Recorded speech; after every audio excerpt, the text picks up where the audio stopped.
Welcome to another episode of our horror podcast segment, Nightmare Network, where real people call in and share their stories and paranormal encounters.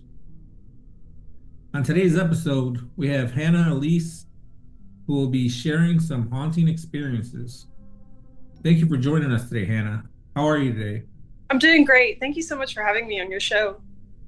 I've lived all over Texas. I've traveled all over Texas, and ever since I was a little kid, I've had multiple experiences. But some of my scariest experiences occurred in Nacogdoches, Texas. Nacogdoches is the oldest town in Texas. It has a lot of history. The house that occurred that the scariest this scariest event occurred was my boyfriend's house. His that house has and his property have a lot of history of very strong emotional hardship, as well as financial and going without electricity during the winters and stuff like that. The scariest thing that happened to us living in his house, in his hallway outside his bedroom, is a mirror, and it's a tall, thin mirror. The first night I stayed over at his house, we were in bed, and with the bedroom door open, you can see into the mirror from the bed. And out of the corner of my eye, I saw something small, maybe like a small to medium sized dog. It was round, it was brown, it had four legs, and it looked like it was dashing down the hallway. But you couldn't actually see it. You could only see it in the mirror, as if it was being reflected in the mirror as it ran by. Was it And a solid or was it transparent? no, it was small, round, and brown. It was like a solid looking thing. Okay. And I think it was slightly hairy too, but it moved so fast, and it was just like a glimpse of it out of the corner of my eye, my peripheral. I turned and I looked at it. I looked in the direction where I saw the movement, and I looked in the mirror. And then I turned and I looked at him and I said, "Did you see that?" And he was looking in the hallway too. He says, "Yeah, I saw it." And I said, "What was that?" And he said he didn't know. And that it was something that he had seen before, that it was an issue, something that he had seen multiple times. But since nobody else saw it, he just thought it was like an optical illusion or something like that. But now that I had seen it too, it confirmed with him that there was something in that mirror. And whenever we left the bedroom door open for too long and we were just in bed watching TV or something, we would see it.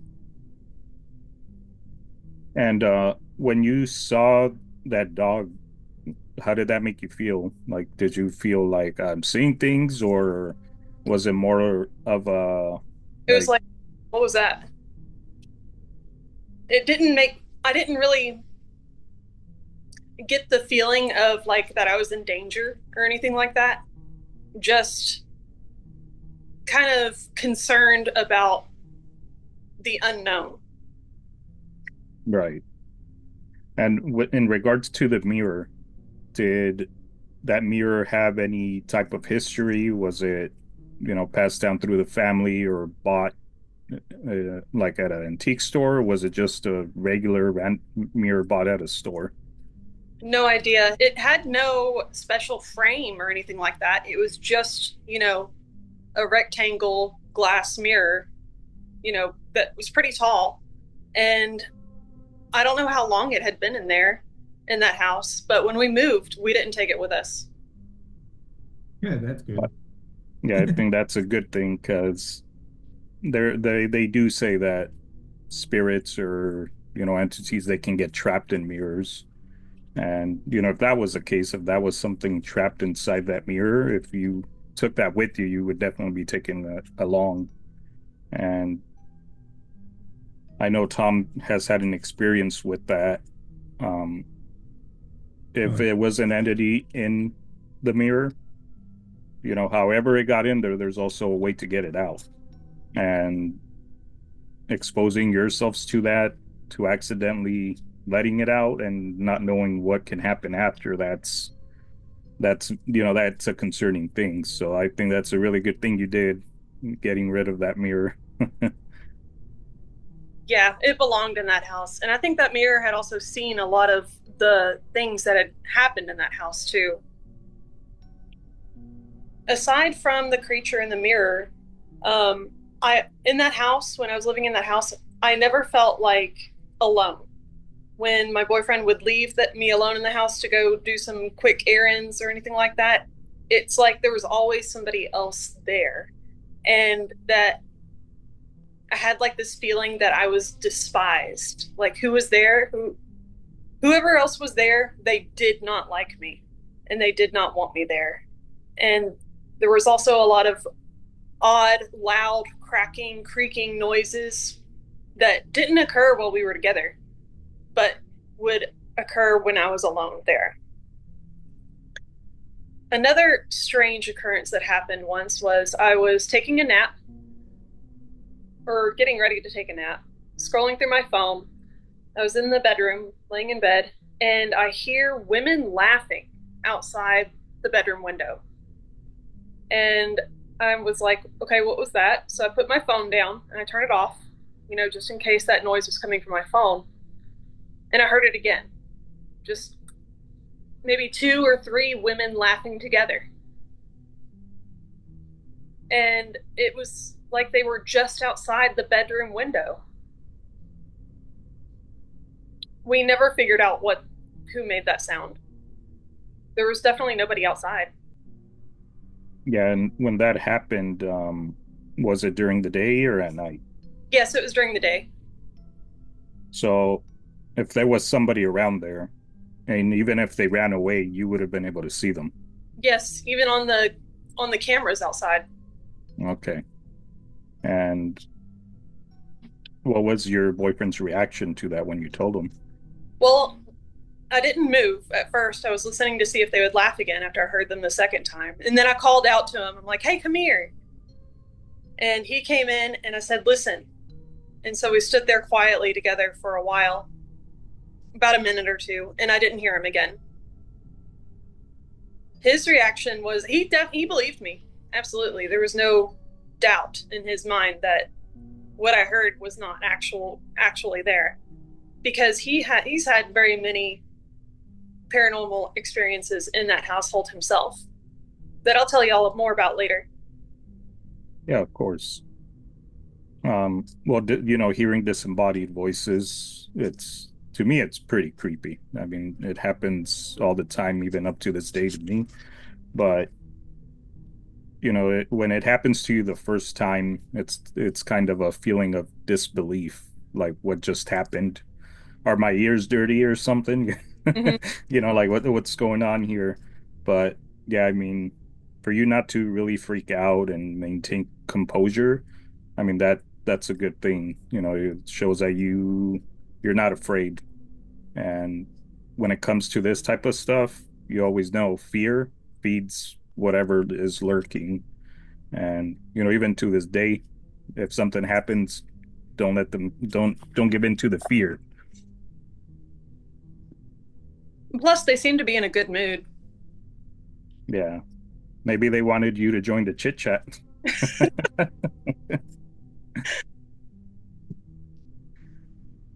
When another very scary experience that occurred happened in LaBelle, Texas, in my own home. This was when I was living alone in my own house. This was before I moved to Nacogdoches. I had fire alarms they were battery powered, so they were not wired into the house. Each fire alarm was its own individual alarm. And I found some new fire alarms on sale. So I took down my old ones and put them in a box and put them in the top of my closet. I didn't take the batteries out of them. I just left them. Put new batteries in my new fire alarms, mounted those. Some weeks go by. 3 in the morning, all of those fire alarms are going off at the same time. They are not because they're not doing the little chirping that fire alarms do when they're low on battery. They are full blown going off like they are detecting smoke. And I had to take that box down out of my closet. I had to reset all of them. And I was like, okay, that was weird. Maybe I'm dreaming. I turned them all off, reset them, took the batteries out, put the batteries back in, and went back to bed. It wasn't even like a couple of hours later, they're all going off again, all four of them. Even the ones in a box in a closet are going off. And that was when I just took the batteries out of all of them just so that I could sleep. And at the time, I was still like, okay, maybe I'm dreaming. Maybe this is just a weird dream. Next morning, I wake up, I find all of my fire alarms with the batteries out of them. So that did happen. What do you think was setting the alarms off? I still have no idea. And I've asked this actually happened multiple times. It was so bad that I couldn't have fire alarms anymore because they would just go off in the middle of the night. And it was always like at night, around 3 a.m. or so. I play Magic the Gathering with a group of firefighters regularly, and I told them about it, and they were kind of curious at first and a bit confused. They asked me further questions like, were they chirping? Were they wired? No. Your place must be haunted. And what was your response to that? I was like, well, that's not the answer I wanted to hear. Of course not. The house. And did you ever have any problems with any other electronics in your house besides batteries? I mean, No. the fire alarms? Well, one time when I was watching YouTube on my living room TV, it was nighttime. Uh, this was before I had YouTube Premium, and I would watch ads occasionally. At one point, an ad started. It was either like before or in between an ad. Something weird happened. It was like the TV glitched out, and it was like a strange, dark figure was on TV, and it was playing like some sort of music. And it was like kind of like a girl with like long black hair, I guess. And Hmm. then it kind of glitched out with like, but it was like happy music. She didn't belong with the music at all. And there was no vocals or anything. And it went on for a long time. Like usually ads are only like maybe a minute long at most, 30 seconds to a minute long. Yeah, She was up there for a while and it was just a still image with like this happy music. And it freaked me out so bad that I like hard reset my TV and then I went and spent the night at my mom's house. that's scary. That's almost like it was taunting you. I have no, that was one of the weirdest experiences. I didn't watch YouTube again for a while after that. It was so disturbing. And like since you mentioned this figure, um, because sometimes what happens is spirits linger, and there's times where they make themselves known, and then they go away, but they're still there. So at this point, where you haven't experienced anything recently, do you think there's a possibility that it's dormant at the time, or do you feel like it's completely gone? I think it's completely gone. There's nothing here at this house. There was when we first bought the house. We believe it was the previous owner's father. He had passed away, and the his mother was still living here on her own. And but she had to be put into an elderly care home. So they sold this house in order to pay for her elderly care.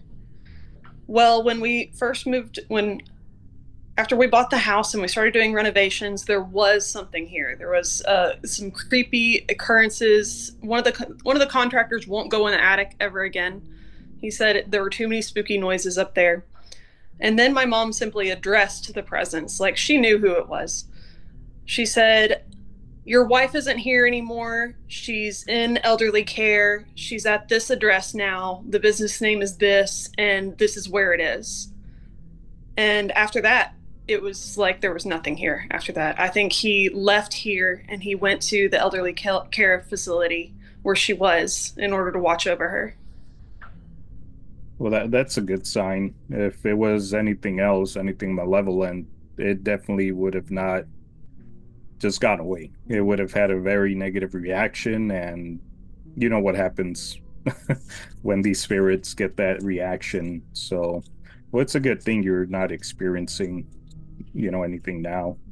Um, but yeah, continue sharing. It's very interesting what you have to say. Thank you. Well, another personal experience I had was when I was a teenager and I was living in Dallas. Um,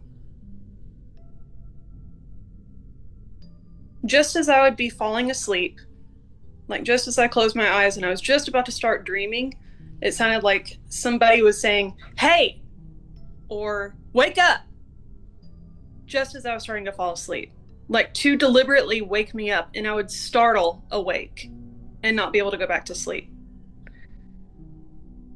I had believed that what was causing it was my bedroom was over the garage. The garage was right underneath me. And when my dad would park his car in the garage, he would leave the car running until the garage door was completely shut. And then he would turn the car off. So I suspected, even to this day, a little bit that I was suffering from carbon monoxide poisoning. And that's what was causing, like, hearing voices just as I'm falling asleep. But something else is that my ceiling fan would arbitrarily turn itself on or off on a regular basis.